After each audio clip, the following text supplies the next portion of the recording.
Farhad conta que foram prometidos para Adélio R$500 mil caso ele assassinasse o Dr. Jair. O iraniano ainda revelou que membros da facção criminosa que Adélio estaria ligado estariam em Juiz de Fora para dar cobertura e auxiliar ele na execução do plano. Porém, Farhad Mavisi deu uma condição para contar em detalhes tudo o que Adélio havia lhe confessado.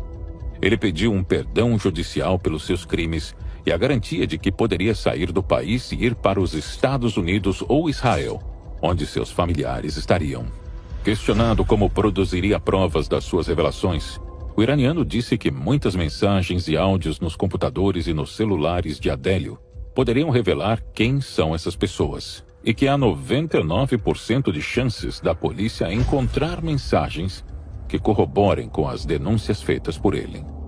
Por fim, o iraniano afirmou que Adélio não fez delação premiada e não revelou quem havia o contratado, porque tem medo de ser executado pela facção a qual pertenceria. Além desse papel com possíveis placas de carro, o que mais foi encontrado com Adélio e também na pensão onde ele estava hospedado? Quando Adélio é preso, o que foi encontrado com Adélio Bispo? Cartão de crédito internacional, 2 laptops, 6 aparelhos celulares, uma série de outros instrumentos e indícios que aquilo era, assim, uma organização criminosa toda preparada para se matar e assassinar o presidente da República. Bolsonaro não ia para Juiz de Fora no dia 6 de setembro. Ele ia no dia 6 de agosto. A agenda dele era com associação comercial. E aí, o pessoal fica de sobreaviso, porque o Bolsonaro adia essa ida por um mês.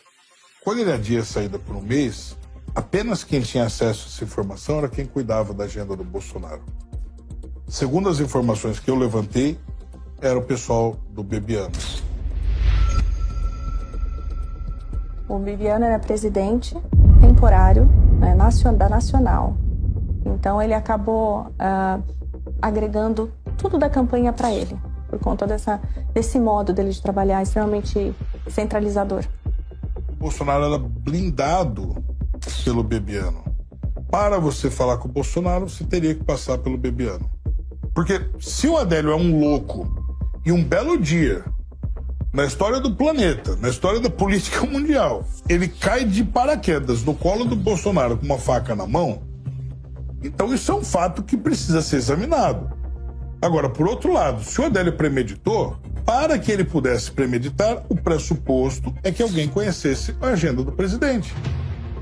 Inclusive, logo após o atentado, eu fui chamada para depor na Polícia Federal e, assim, eu fui muito clara no meu depoimento. Eu disse que até o momento, quem sabia dessa agenda era só a gente que estava na organização e a gente tinha sido acionado diretamente por parte do pessoal do PSL, que no caso eram as figuras do Bebiano e o Marcelo Álvaro Antônio.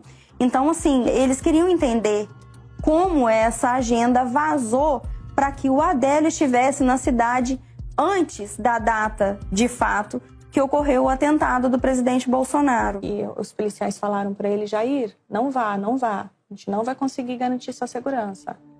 Mas, né, segundo dizem, o Bebiano chegou para o Jair e falou: capitão, o pessoal está gritando seu nome aí, vai ficar muito chato se o senhor não sair para conversar com o pessoal. E o Jair, que sempre gostou muito dessa proximidade e gostava de ter esse calor humano, de entrar, cumprimentar todo mundo, ele, né, um apelo desse ele não tinha como resistir.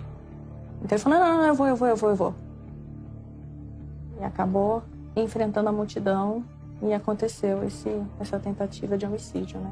Tem uma questão que surge dessa teoria que o Roberto apresentou, é uma questão que envolve a Joyce Hasselman, certo? A Joyce Hasselman supostamente é um membro desse grupo do PSL Raiz, e ela deu uma entrevista pro Morning Show na Jovem Pan, no qual ela diz o seguinte: naquele dia a célula não estava completa. E algumas pessoas que geralmente estavam naquele momento quente da campanha ao lado dele, como o Bebiano e eu, nós não fomos comunicados dessa agenda. Só que o Bebiano estava lá no dia. Ele aparece em várias fotos, vídeos, né, atrás do Bolsonaro, em vários momentos ali durante aquele dia. Então por que ela dá essa entrevista querendo tirar o foco dela e do Bebiano? Né, no mínimo suspeito. Por que ela ia levantar essa bola? Porque ela sabia que ele estava lá. Por que ela vai falar isso? Não são evidências, mas são premissas de raciocínio que levam você a imaginar que é mais fácil a turma tucana ter armado tudo isso, ou a turma do PSL ter armado tudo isso, do que propriamente dito o pessoal do PT. Eu imagino isso pela minha leitura, estou sendo muito sincero aqui. Fato curioso é que após a morte do Bebiano, o celular dele foi destruído. E, de repente, um jornalista descobre uma coisa, vai fazer uma entrevista sobre o inquérito das fake news, que esse jornalista, por acaso, o destino é Oswaldo Eustáquio, e quando eu vejo a matéria dele na tela, quase que eu caio da cadeira.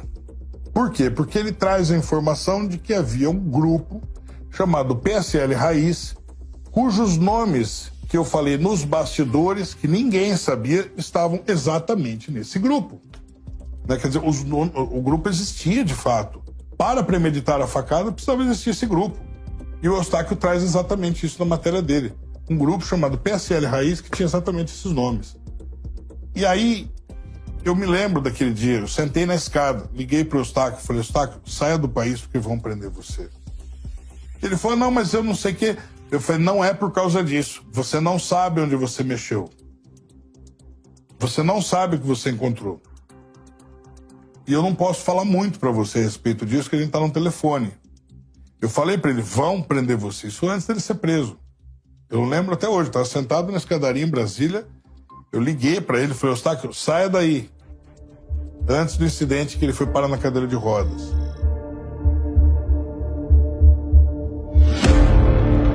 Existe uma outra coincidência muito forte para mim, que leva ao raciocínio desse grupo de 5 pessoas, onde o Bebiano entra, que existiu uma pessoa pedindo para que o Luiz Felipe não fosse o vice do Bolsonaro. Existia, na época, uma pessoa que depois ia se eleger deputada, inclusive. Né? Ia dar bastante dor de cabeça lá na frente. E esta pessoa estava pedindo ali, então, não, Luiz Felipe não, isso aqui é Bebiano. Estava forçando o nome do Bebiano, segundo as informações que eu levantei, segundo as pessoas que participaram da campanha que eu conversei.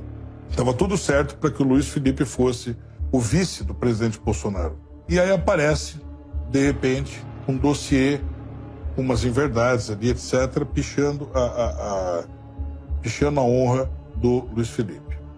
Em novembro de 2019, o deputado federal Luiz Felipe de Orleans e Bragança disse em entrevistas que Bolsonaro lhe revelou que não o escolheu para ser vice na chapa, porque o ex-presidente do PSL, Gustavo Bebiano, havia armado contra ele. Bebiano produziu um dossiê onde estariam fotos do deputado agredindo um mendigo e mantendo relações homossexuais. Fontes próximas ao presidente confirmaram que o dossiê foi feito. E as fotos forjadas fizeram com que Bolsonaro desistisse da escolha. E o Bolsonaro desiste dele e de supetão, do nada, aparece e fala assim, não, vai ser o Mourão. Segundo os meus cálculos, quando o Bolsonaro traz o Mourão e não o Bebiano, esse pessoal tem que adiantar os planos.